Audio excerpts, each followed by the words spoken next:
नमस्कार। चोरों के बीच ईमानदारी होती है या फिर एक चोर को पकड़ने के लिए दूसरा चोर ही चाहिए? आज हम विश्वास का सवाल कहानी के जरिए इसी दिलचस्प पहेली को सुलझाने वाले हैं। ये कहानी दो बिल्कुल अलग अलग कहावतों के टकराव से शुरू होती है और हमें सच की तलाश में एक बड़े ही रोमांचक सफर पे ले जाती है। तो कहानी का जो मेन सवाल है वो यही है, क्या सच में चोरों के बीच कोई कोड ऑफ कंडक्ट, कोई सम्मान या ईमानदारी होती है, या ये सब बस कहने की बातें हैं? इस कहानी में राइटर विक्टर कैनिंग इसी पहेली को एक बहुत ही इंटरेस्टिंग प्लॉट के जरिए सुलझाते हैं। तो हमारे सामने दो बिल्कुल उल्टे विचार हैं। एक तरफ तो ये कहावत है कि भाई एक चोर ही दूसरे चोर को पकड़ सकता है, और दूसरी तरफ ये माना जाता है कि चोरों में भी आपस में एक ईमानदारी का रिश्ता होता है। हमारी पूरी कहानी ना इसी टकराव के आसपास घूमती है और ये देखती है कि इन दोनों में से कौन सी बात आखिर में सच निकलती है। तो इस सफर में हम क्या क्या देखने वाले हैं? सबसे पहले कहानी के मेन कॉन्फ्लिक्ट से शुरू करेंगे। फिर हम मिलेंगे इसके बड़े ही दिलचस्प हीरो हॉरेस डैनबी से।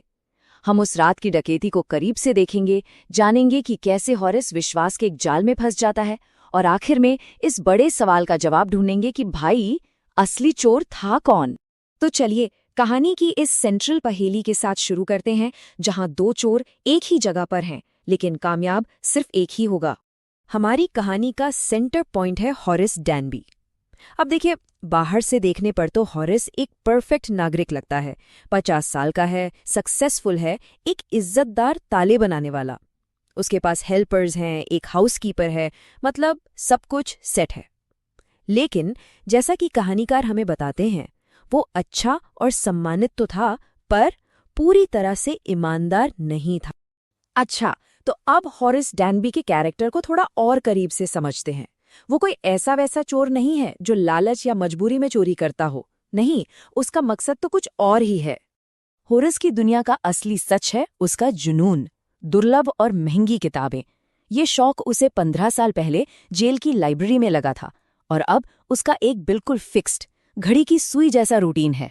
हर साल सिर्फ एक तिजोरी, और चोरी भी बस इतनी कि उतने पैसे मिल जाएं जिससे अगले 12 महीने तक वो अपनी किताबों की दुनिया में आराम से खो सके।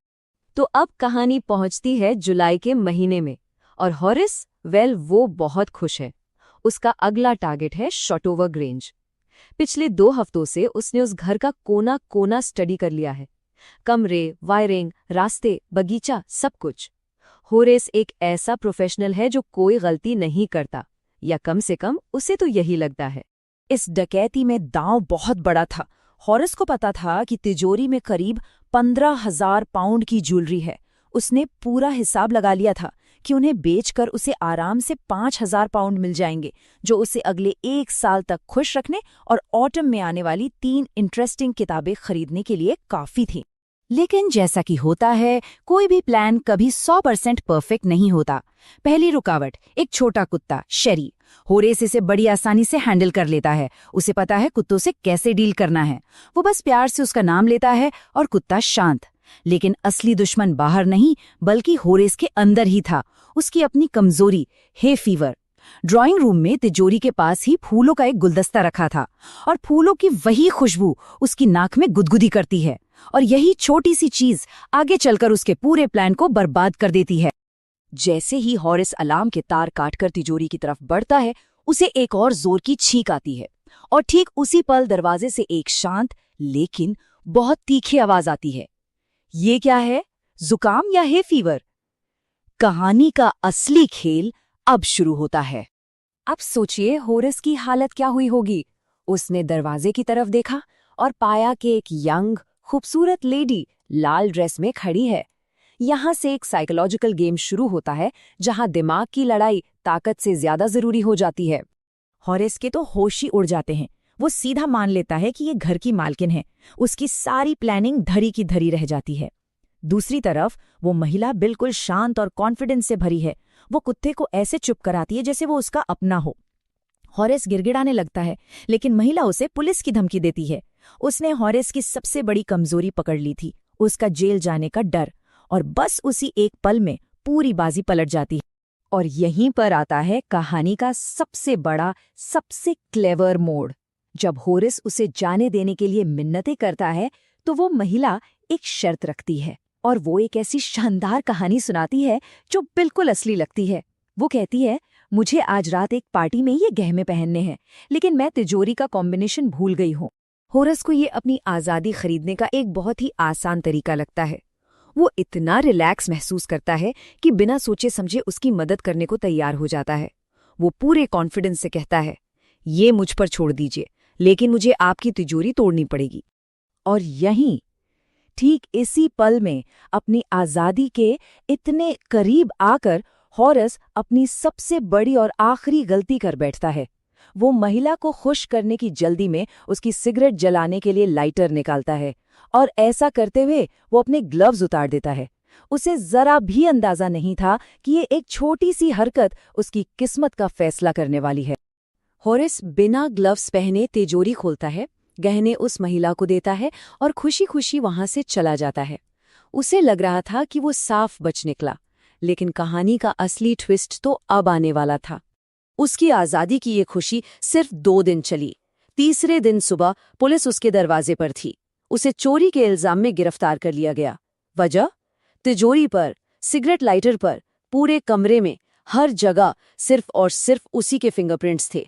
पुलिस स्टेशन में हॉरस पूरे यकीन के साथ अपनी कहानी बताता है कि कैसे घर की मालकिन ने ही उससे तिजोरी खुलवाई थी। लेकिन तभी सच सामने आता है। शॉर्ट ओवर ग्रेंज की असली मालकिन एक 60 साल की ग्रे हेयर वाली महिला थी जो उसकी कहानी को सरासर बकवास बताती है।